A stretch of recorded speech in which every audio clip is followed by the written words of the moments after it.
What would you do if a 9-year-old kid in duct-taped boots claimed he could heal your child? And he was right. It was cold that morning in Birmingham, Alabama. Not cold enough to snow, but the kind that made your breath show and your fingertips sting. People rushed in and out of the Children's Medical Center on 7th Avenue, bundled in scarves, clutching coffee cups, moving fast like they could outrun whatever brought them there. But one person wasn't moving.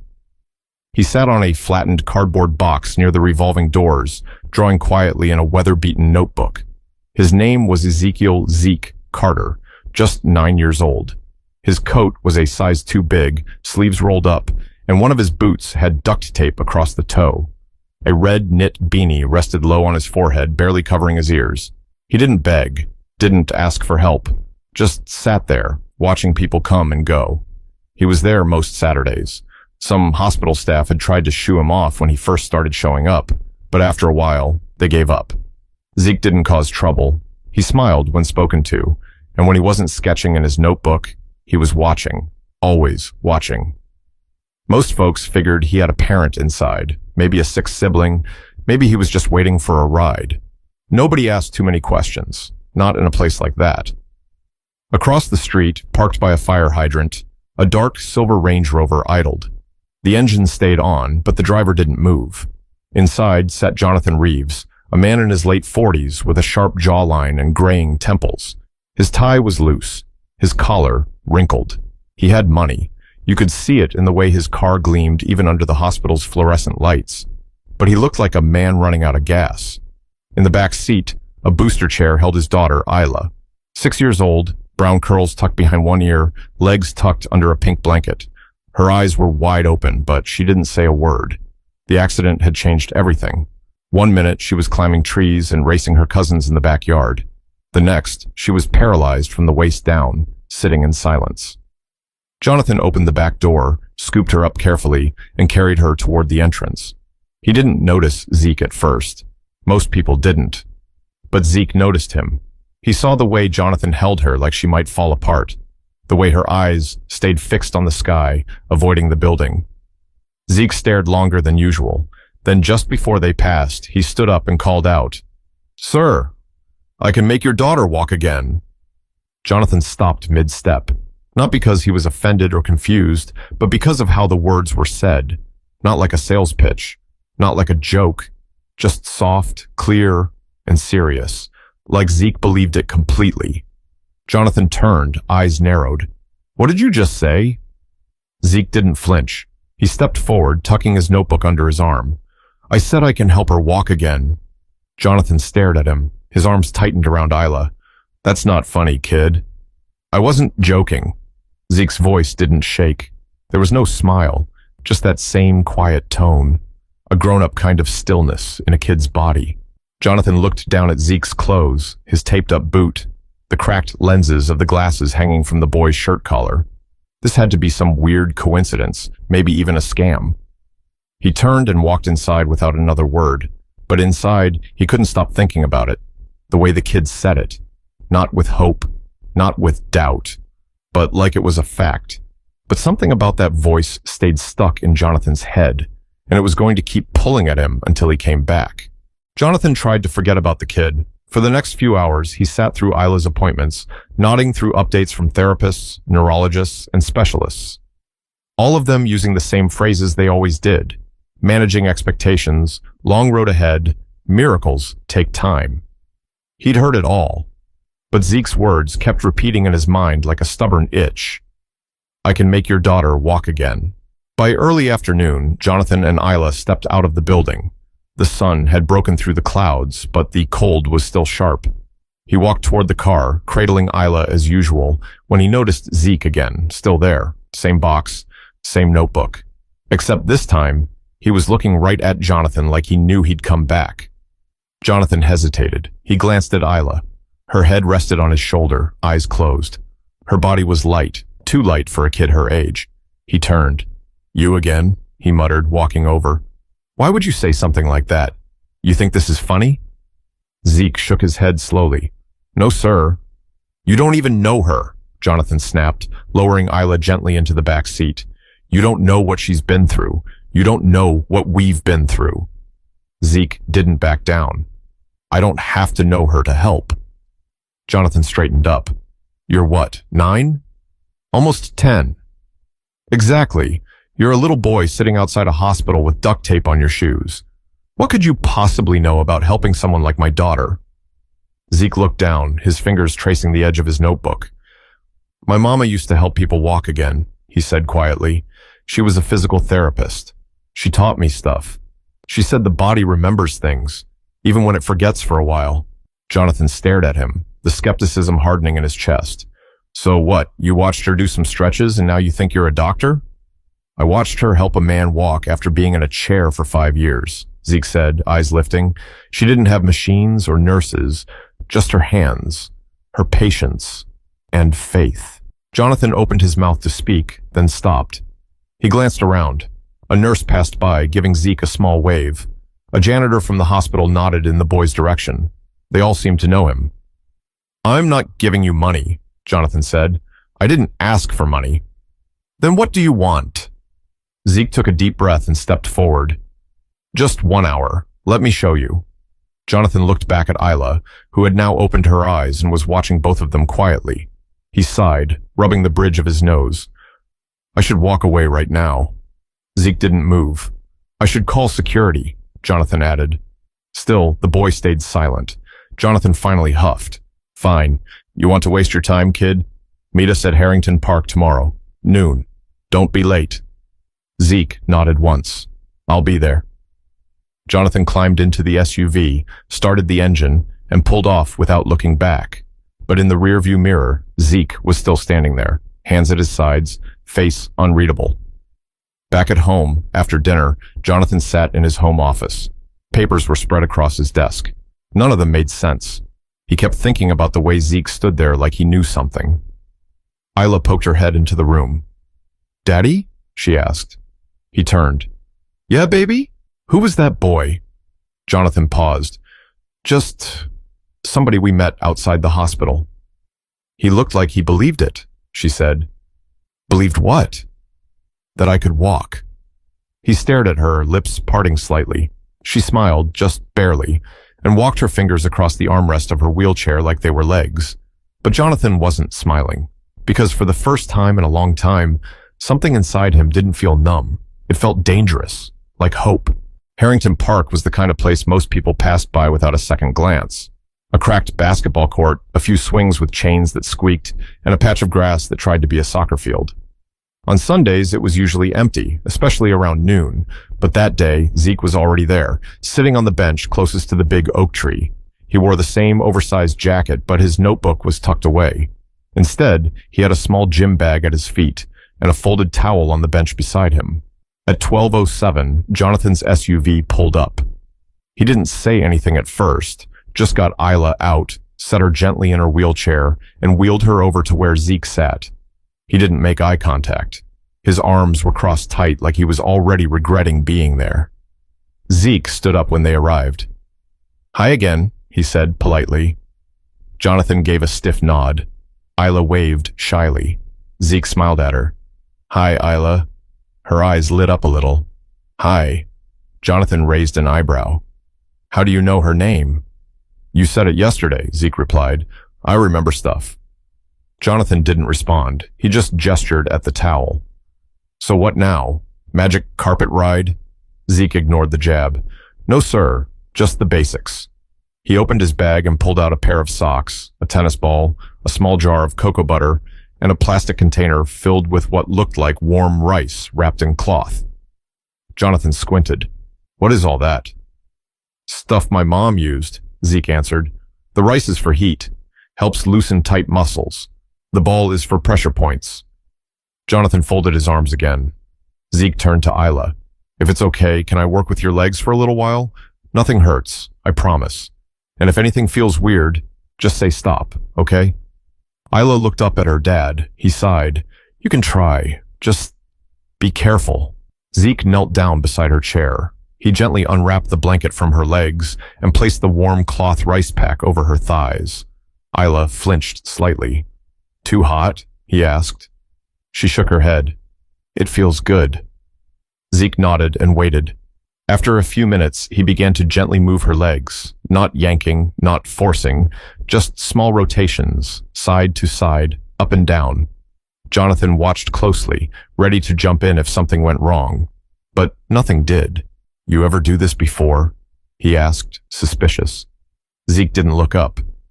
"My mama used to take me to shelters after school. She helped veterans, folks who couldn't afford therapy, said everybody deserves to feel human again. I used to carry her bag." Jonathan raised an eyebrow. "And she taught you this stuff?" "Yeah, said the body don't always need fancy, just attention." He tapped lightly on Isla's knee with his knuckle. "You feel that?" "No," she whispered.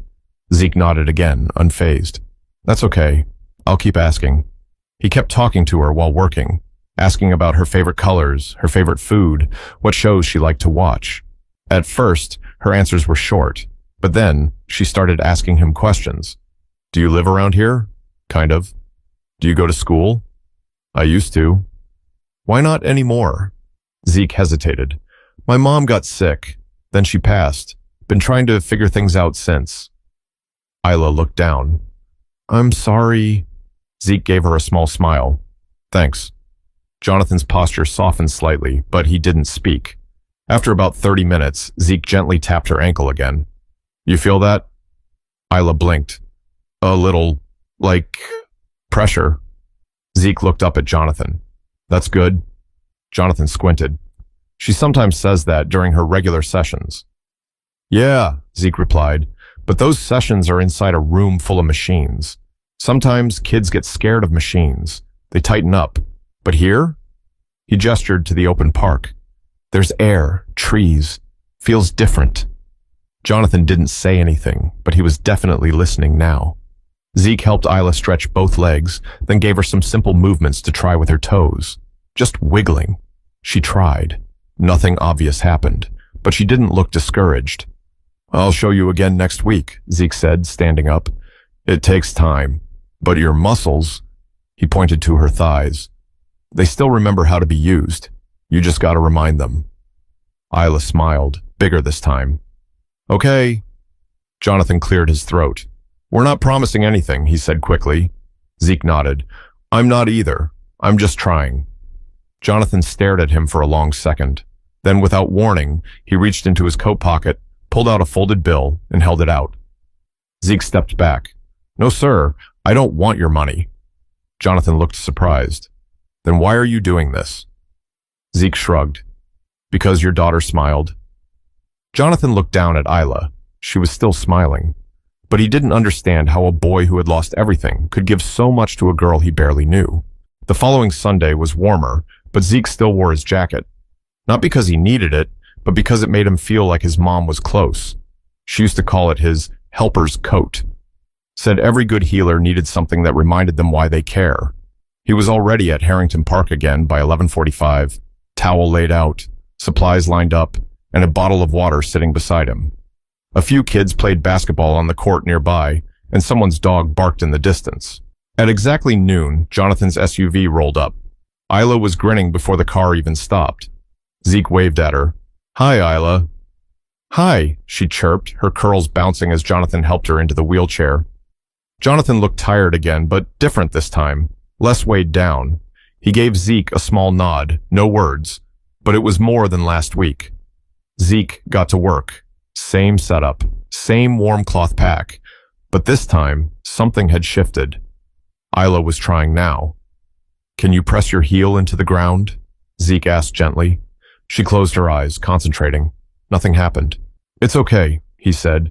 "Sometimes it takes your brain a while to find the right path. It's like trying to walk through a crowd. You just gotta push through." Jonathan stood behind them, arms crossed again, but this time more to keep warm than to wall himself off. "Why do you do all this?" he asked suddenly. Zeke glanced up. "Because I remember what it felt like when my mom used to help people. She made them feel like they mattered. I want to do that too." Jonathan nodded slowly. "You ever think about doing something else?" "Sometimes," Zeke said, "but this feels right." Jonathan looked at Isla. She was tapping her toes, barely, but they moved. For the first time, he didn't speak. He just watched. The next few weekends, they kept coming. Same time, same place. Zeke taught Isla how to use rubber bands to strengthen her ankles. He rolled tennis balls under her feet to help her brain remember where they were. He showed Jonathan how to massage pressure points behind her knees and explained how each nerve had a job to do, even when it went quiet. And then came the bad day. It was the fourth Sunday. Zeke showed up like always, but when the SUV pulled up, Isla wasn't smiling. Her eyes were red. Jonathan looked angry. "She doesn't want to do it today," he said sharply as he lifted her into the chair.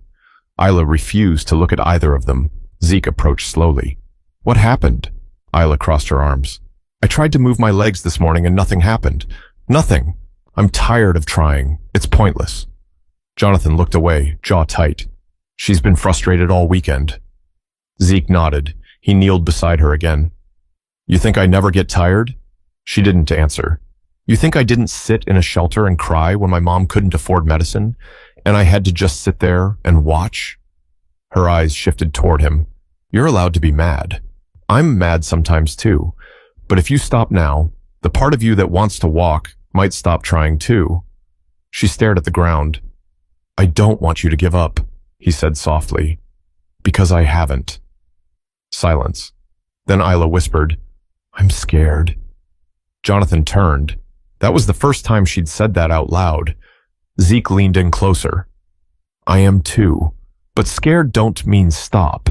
It just means you're close to something big." Isla wiped her face.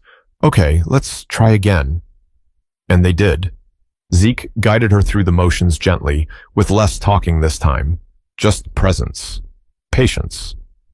Jonathan stepped in more too, helping her shift weight, encouraging every small twitch.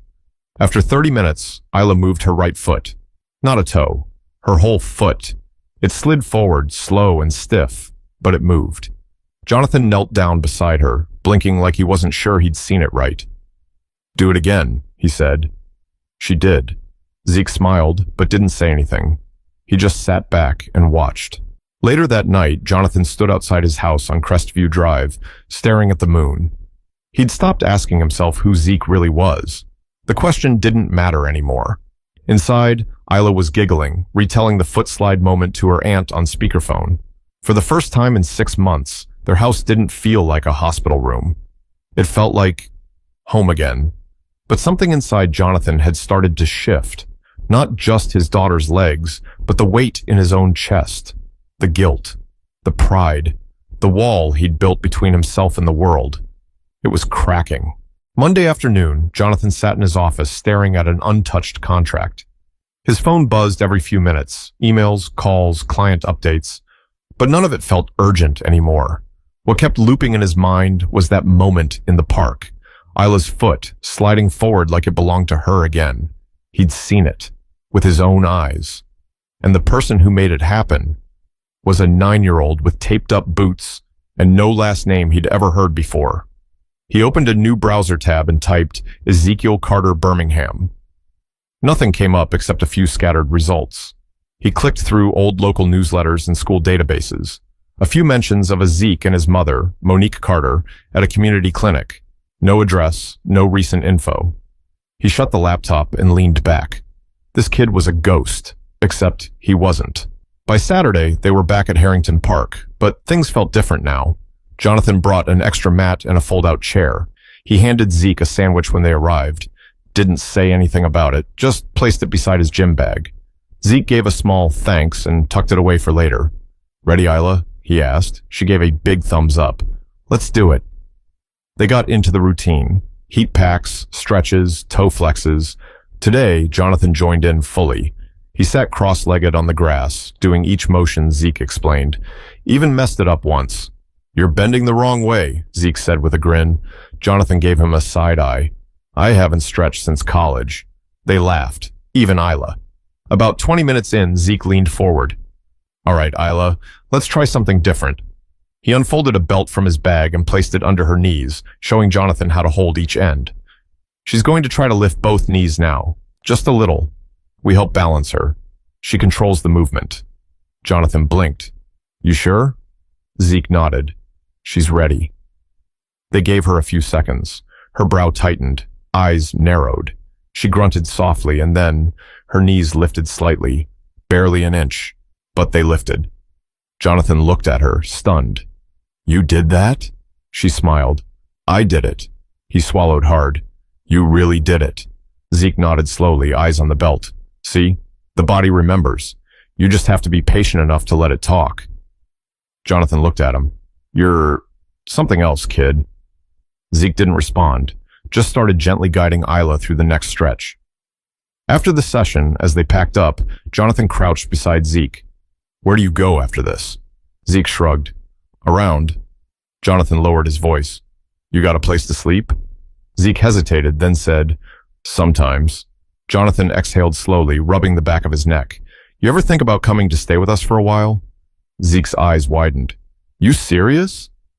"I got a guest room. You wouldn't be in the way." Zeke looked down at his hands. "You sure your neighbors wouldn't mind a kid like me?" Jonathan gave a short laugh. "Man, after what you've done for my daughter, they'd better not say a word." Zeke didn't answer right away, but Jonathan could see the wheels turning. The next morning, Zeke stood outside Jonathan's home, backpack slung over one shoulder, a rolled-up blanket tucked under his arm. Jonathan opened the door in sweatpants and a coffee mug in hand. "Right on time," he said. Isla ran to the front hallway. "Zeke!" He smiled. "Hey, superstar." Jonathan stepped aside. "Welcome home." The days that followed were quiet but meaningful. Zeke got his own room, a soft bed, clean sheets, and a small desk.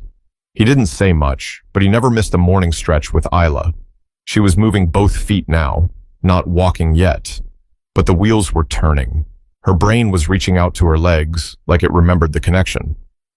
One night, as Jonathan cleaned dishes, he paused and leaned on the counter. "Zeke," he said over his shoulder, "you ever think about going back to school?" Zeke, who was sketching at the kitchen table, glanced up.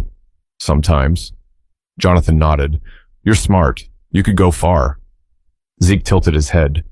"I want to help people walk again, like my mama did." Jonathan turned to face him. "Then let's figure out how to get you there." Zeke gave a small smile. "Okay." They didn't say much more that night. They didn't need to. But for the first time in years, the Reeves household wasn't full of silence. It was full of small noises that meant life, footsteps, laughter, scribbles, and healing.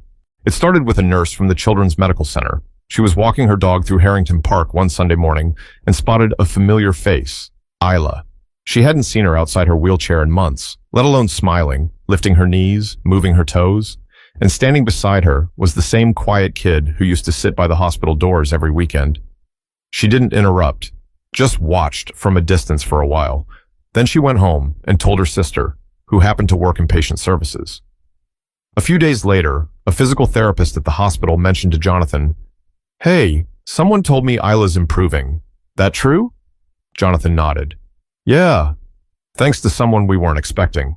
Word spread fast. The next time they showed up to Harrington Park, 2 other families were waiting at the bench near the big oak tree. One had a boy who used a walker. The other, a girl recovering from a stroke. Both parents had heard about the kid who helped the Reeves girl move her legs again. Zeke looked at Jonathan. Jonathan looked right back at him. "You don't have to," he said quietly. Zeke adjusted the strap on his bag. "I want to." He gave up his usual time with Isla that day to work with the 2 new kids.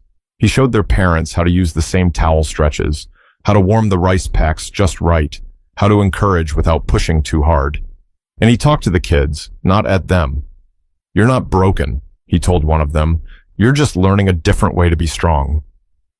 Isla watched everything from her wheelchair, her hands folded in her lap. She didn't complain once. Later that afternoon, on the drive home, she said, "I like watching him help people." Jonathan glanced at her in the rearview mirror. "Yeah?" "Yeah. It makes me feel like I'm part of something good." He smiled. By the next weekend, 5 families showed up. The week after that, it was 11. A local pastor brought folding chairs. A nearby diner started dropping off bagels and coffee. Somebody printed flyers that read, "Free movement classes, Sundays at noon, Harrington Park." They didn't mention Zeke's name, but everyone knew who it was. A local reporter showed up with a camera and a notepad. Jonathan pulled Zeke aside. "You okay with this?" Zeke looked around, at the families, at the kids moving their limbs, at Akla laughing with a girl on a walker. He nodded. As long as it's not about me, it's about them. The reporter wrote her piece.